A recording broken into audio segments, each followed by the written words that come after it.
Hoje nós vamos falar um pouco sobre quais são as habilidades que todas as pessoas que são fluentes em inglês têm em comum. Na verdade, quando a gente observa as pessoas que são fluentes em mais de uma língua, além do português, as características são meio parecidas, né? E a primeira grande habilidade que essas pessoas têm é que elas, então, têm curiosidade em aprender mais. Então, lógico que nesse ponto, quando você está tentando ficar fluente, significa que você já teve uma base boa de inglês para estar falando, né? Porque a gente começa sempre a aprender inglês pela gramática, na escola, lá atrás, e aí a gente é também, de uma certa forma, cercado de muitas coisas que vêm da cultura americana, em tudo, né? Na internet, nas comidas, nas coisas que estão na moda hoje em dia, enfim, a gente é bombardeado com um monte de coisa da cultura americana. E você, que provavelmente já tem uma boa base de gramática e já está mais bem focado no sentido de se tornar fluente, já teve toda essa base, absorve todas as informações novas, combina tudo isso com a gramática que você já estudou, com as coisas que você lê, então, teoricamente, você está imerso numa semicultura de inglês. E a primeira coisa é a curiosidade. Então, é ter curiosidade mesmo sobre cada palavra, sobre cada coisa nova que você aprende todo dia. Porque o aprendizado é constante. A prática também tem que ser constante. Mas, basicamente, você escutar uma expressão nova que você nunca tem ouvido, ir atrás e procurar. E hoje em dia é bem fácil, né? Porque tem a internet, então você só vai lá no seu telefone e procura. Eu lembro que quando eu estava crescendo, a minha mãe era uma pessoa que sempre gostou muito de línguas. Ela falava inglês, alemão e gostava muito daquele português correto, tal. E ela sempre frisou muito bem isso para mim e para minha irmã. E uma das coisas que acontecia com frequência era assim, a gente perguntava: "O que significa essa palavra?". E aí ela dizia: "Vai lá no pai dos burros procurar". E o pai dos burros era o dicionário. Na nossa casa, o nosso dicionário ficava sempre bem disponível ali, porque era para a gente ir lá e procurar a palavra que a gente queria procurar. E assim, em vez dela falar para a gente o que significava a palavra, ela fazia a gente ir procurar lá. Era chato. E na época me dava muita raiva. Poxa, tão fácil, ela sabe o que quer dizer, por que ela não fala? Mas ela queria que a gente fosse pelo caminho de procurar o negócio. Então, assim, tudo começa com a curiosidade e depois tem que acabar com o ato de procurar mesmo, né? O que, felizmente, hoje está bem fácil. E mesmo que você não saiba soletrar a palavra especificamente, a gente tem tantos recursos no celular agora que só de falar, né, com a Siri ou com qualquer outro aplicativo que você tenha no celular, você consegue ir atrás e descobrir. Então, curiosidade, um dos pontos principais para a gente acelerar a fluência no inglês. O segundo é ter a motivação.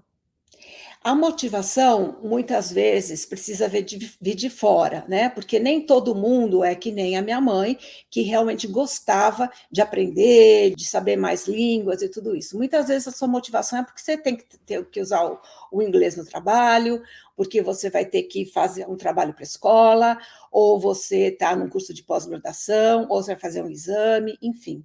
Não importa por quê, mas a motivação tem que estar lá presente. Quanto mais motivação, mais fácil vai ser para você matar a sua curiosidade quando você tiver alguma curiosidade.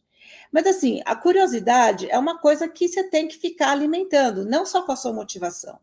Se você sabe, já está consciente que eu quero ser mais fluente, que eu quero acelerar, que eu quero destravar, que eu tenho que falar inglês, é alimentar o bichinho da curiosidade o tempo inteiro. Realmente não deixar passar.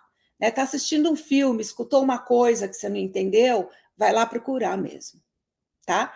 Mesmo que você não esteja naquele momento de uma grande motivação, porque você pode ser promovido profissionalmente, enfim, você tem que estar alimentando a sua curiosidade o tempo inteiro. E é muito fácil hoje em dia, como eu acabei de falar. Aí, tem a parte da organização. O que que você faz com toda essas informações que você tem? O melhor jeito é usar imediatamente. Então, se você tem a oportunidade de falar com alguém e falar inglês, é já usar essa palavra nova, essa expressão nova no seu discurso, na sua conversa com uma outra pessoa. Na falta de um discurso, na falta de você ter uma pessoa lá disponível, um nativo para falar, que não é sempre o caso, vai para o espelho e treina. Vai na frente do espelho e treina aquela palavra, usa numa frase, tenta escrever, tenta repetir. Quanto mais você tiver repetindo e conseguindo usar aquela palavra, mais fácil vai ficar para você memorizar aquilo. Eu gosto de ter o caderninho. Eu tenho meu caderninho aqui, meu caderninho todo floridinho, aqui está cheio de anotação de tudo. Eu não estou precisando anotar palavras novas atualmente, né? Porque já faz 20 anos que eu estou aqui no Canadá, é raro ter alguma palavra que eu não conheça, e eu uso meu celular também para fazer anotações e para fazer alguma coisa. Mas se você gosta mais da caneta e do lápis, vai lá com a caneta e com o lápis e você consegue anotar as coisas e dessa forma memorizar melhor. Então, curiosidade, motivação, organização, e aí vem uma coisa muito importante, que é o apreço pelas diferenças culturais. É uma coisa que a gente fala sempre aqui, que é quanto mais você está com o coração aberto para as diferenças culturais, mais fácil fica de memorizar qualquer coisa e mais fácil fica de se comunicar com o nativo inglês. Então, diferenças culturais na parte de negócios, por exemplo, é uma coisa bem específica, fácil de entender até. E isso vai significar que a sua conversa com o nativo inglês, quando você for falar de trabalho, melhore. E isso vai fazer com que você não precise necessariamente, quando você precisa fazer uma small talk, ficar falando sobre assuntos mais complexos, porque quando a gente ainda não está muito fluente, é difícil de falar sobre assuntos mais complexos. E lógico, todos nós gostamos de parecer mais inteligentes, né? A gente não gosta de, nossa, essa pessoa está falando de uma forma tão simples, está tão difícil para ela falar, a pessoa fica aqui esperando. Se você entende um pouco mais o contexto cultural daquela pessoa, você pode conversar sobre coisas triviais, sobre café, sobre televisão, sobre estações do ano, né? O tempo é sempre um grande assunto, né? Ah, tá chovendo, tá nevando, tá fazendo sol, nossa, que calor, nossa, aqui no Brasil é tão quente, ah, aí não é, enfim. O tempo e as condições do dia a dia da gente ajudam muito. E uma outra coisa que vai ajudar, que é uma coisa que você pode perceber que as pessoas que são fluentes têm em comum, é uma flexibilidade de adaptação. Bom, aí você pergunta, como é que, de repente, eu vou desenvolver essa tal dessa flexibilidade de adaptação, se eu moro só no Brasil? E realmente é uma boa pergunta. Por quê? A gente se adaptar, quando a gente fala duas línguas, é meio que a gente está vivendo em dois universos diferentes. E aí a gente tem grandes challenges, tá vendo? Só me vem a palavra em inglês. A gente tem grandes desafios para balancear e equilibrar esses dois mundos, né? Porque dá medo. E eu vou falar alguma abobrinha aqui, eu vou pagar um mico, eu não sei direito como é que eles são, eu acho que eles são mais adiantados que a gente, é aquela insegurança, aquele complexo de inferioridade, de que não, esse negócio não é para mim. Eu acho que esse é o maior desafio de todos esses. Mas as pessoas que são fluentes em inglês e entendem que as diferenças culturais são o que são, tendem a funcionar melhor nesse tipo de ambiente. No Brasil, dependendo de como você foi criado, a noção de que as culturas estrangeiras são melhores, às vezes, é muito forte. Isso, nada podia ser mais longe da verdade, porque não é. Não tem ninguém melhor nem pior. Não tem cultura melhor nem pior, tem diferenças. Né? Então, quanto mais a gente consegue se adaptar a não eleger uma coisa como melhor, Fica mais fácil. Então, por exemplo, eu lembro que o meu pai, no fim da vida dele, conforme ele foi envelhecendo, ele era japonês, nascido no Japão, e eu lembro que para ele ficou muito mais forte o orgulho de ser japonês no fim da vida. Ele sempre foi brasileiro, ele era brasileiro naturalizado, mas conforme a gente vai envelhecendo, coisas passadas começam a ficar mais dominantes, né, na cabeça dele. Então, tudo que era japonês era melhor. Né? Então, carro japonês era melhor, tecnologia japonesa era melhor, enfim, tudo que você fosse falar, ele comparava com o quê? Com o referencial dele, que era o japonês. Lógico, estava ficando velho, estava perdendo um pouco da agilidade mental que ele tinha, então é uma coisa normal.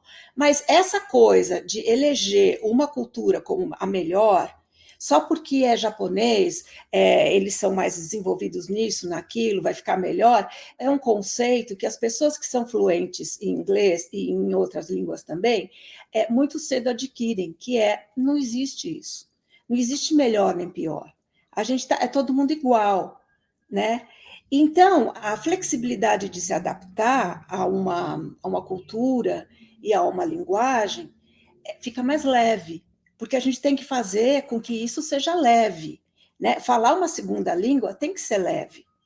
Não adianta só ficar, nossa, eu preciso melhorar, nossa, eu preciso melhorar, nossa, eu preciso praticar mais, e mais, e mais, e mais, e perde aquela noção de que, peraí, esse negócio tem que ser leve, porque eu tenho que, essa flexibilidade tem que acontecer normalmente.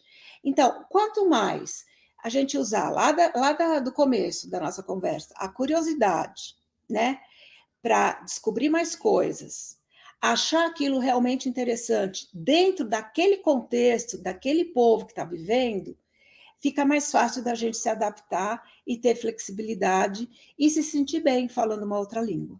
Porque é isso que a gente tem que fazer, a gente tem que se sentir bem. A gente não tem que ficar estressado porque a gente está falando uma outra língua.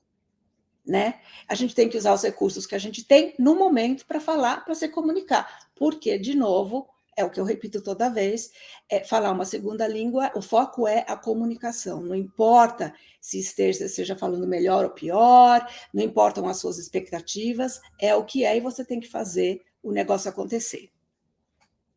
E aí, né, antes de todo esse ciclo de coisas acontecer, que parece muito bonito, em teoria, tem um ponto principal, que é a coragem de ir lá e começar a falar. A coragem de se expor. Então, eu tenho 2 exemplos. O primeiro foi o exemplo da minha avó japonesa. Eles foram para o Brasil, meu pai tinha 10 anos de idade, então ela, não sei quantos anos ela devia ter. Vamos dizer que ela tivesse 30, 25. E ela viveu no Brasil o resto da vida dela. E nunca aprendeu uma palavra em português. Nada, nada, zero. A família é que funcionava para ela.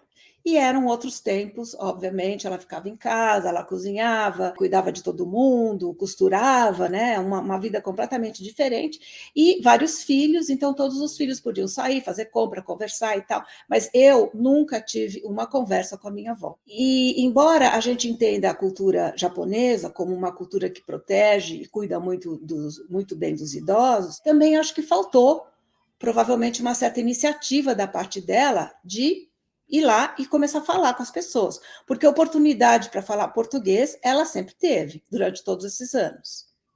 Mas acho que faltou uma coisa, faltou a coragem. Faltou a coragem de ir lá e, bom, deixa eu falar, deixa eu me virar aqui, ver o que acontece. Porque, poxa, a gente está falando aqui de praticar, e é realmente mais difícil a gente achar oportunidades de praticar quando a gente tem que ir atrás das oportunidades, né? Quando você não está na cultura, quando você não está vivendo naquele país. Então, para o pessoal que está vivendo já nos Estados Unidos, no Canadá e tal, e ainda está desenvolvendo a fluência, fica muito mais fácil, porque a fonte de toda a prática está lá. Né? E como é que, então, uma pessoa que teve essa oportunidade não aprendeu? gozado, né? E, de uma certa forma, triste, porque quanta coisa ela deixou de aproveitar, inclusive conversa com os netos, porque eu e a minha irmã, que nunca falamos japonês, nunca pudemos nos comunicar com ela mesmo. E aí tem um outro exemplo, e esse é um exemplo bem atual. Uma família de brasileiros que eu conheci no Canadá, e que o marido falava bem inglês, e eles vieram para o Canadá com as filhas bem pequenas. Então, as filhas logo começaram a ir para a escola, a falar inglês, e as filhas falavam muito bem inglês, quando eu os conheci. E a mãe dessas duas meninas ficou em casa, não trabalhou e não falava inglês. Basicamente, ela conseguia mal e mal atender um telefone, mas ela não conseguia falar. Ela conseguia ir em algumas lojas, comprar as coisas, funcionar o básico, mas ela nunca conseguiu trabalhar no Canadá, ela nunca conseguiu ir para uma escola, ela nunca não conseguiu ter a coragem de se expor, de ir lá e começar. E super triste. Né? Eles já estão vivendo, as filhas agora são adultas, eles estão vivendo aqui há muitos anos, e ela realmente não consegue funcionar porque faltou a tal da coragem para ir lá e comprar briga. Não é fácil, gente. Não é realmente fácil. E vocês que estão já no dia a dia, com essa oportunidade de praticar o tempo inteiro, tem que reconhecer que, poxa, tem que se dar crédito. Nossa, eu sou legal, né? Eu estou me expondo. Porque mesmo eu, quando vim para cá, eu falava inglês, eu achava que eu falava bem, e nossa, quanta confusão não deu. Quanta coisa que eu vi que, nossa, faltava assim muita coisa para eu aprender. E língua, né, os termos, as palavras, é fácil da gente aprender, a gente vai no celular, procura e descobre. Mas o que é mais complicado é a parte dos costumes locais e de como as pessoas se expressam no dia a dia. Né? Então, por exemplo, você vai num Subway comer um sanduíche. Eu acho que tem Subway no Brasil também.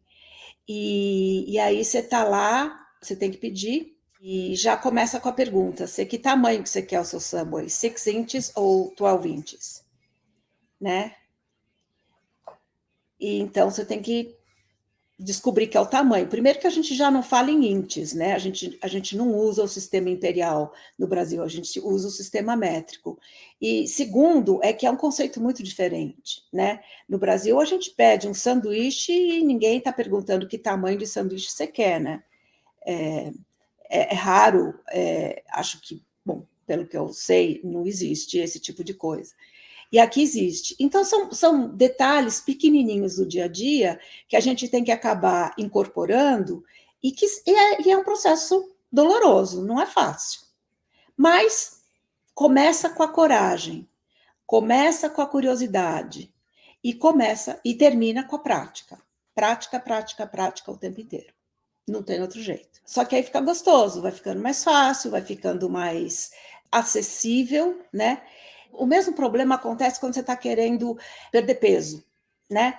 Eu quero perder peso, eu quero fazer um regime, eu vou começar a fazer exercício e tal. Demora para ver os resultados, né? Então, ficar fluente em inglês também tem essa característica. Demora um pouco para ver os resultados. Por isso que tem que praticar todo dia, não tem jeito. Então, o dia que você tem uma oportunidade de praticar com alguém nativo, é o melhor dia. O dia que você não tem a oportunidade, vai para frente do espelho e começa a soltar a língua lá, começa a se contar um caso. Melhor ainda, grava você no celular, porque é legal depois olhar e ver como é que você foi. E não adianta ficar se criticando, nossa, que droga, eu tô falando mal. Não, tem que celebrar as vitórias, porque o negócio é difícil. Não vai acontecer, de repente, você ficar fluente. Assim como não vai acontecer que, de repente, você perde peso e está se sentindo super bem, super saudável e super com o peso ideal que você queria. Então, é prática.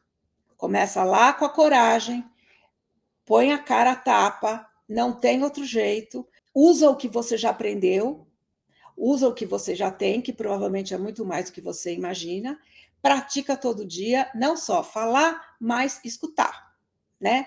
Então, em vez de assistir o filme dublado na Netflix, assiste ele em inglês. Se está muito difícil, pelo menos assiste metade, né? Ou um quarto, mas se força. Força seu ouvido a escutar aquela música diferente, aquela entonação diferente, aquele sotaque diferente, mas toma cuidado, não vai assistir um filme da Netflix que é inglês da Irlanda, por exemplo. Então vê lá, qual que é o país de origem? Ou da Austrália, ou da Inglaterra, do Reino Unido. Os sotaques são bem diferentes e são difíceis de entender. Então começa com um filme americano mesmo, americano, que é o som que está mais presente na vida da gente como brasileiro. Procura selecionar um pouquinho as coisas que você assiste na Netflix ou em qualquer outro lugar que você costume assistir, para não fazer muita confusão com a cabeça também, né? É prática, mas dentro de um parâmetro, né?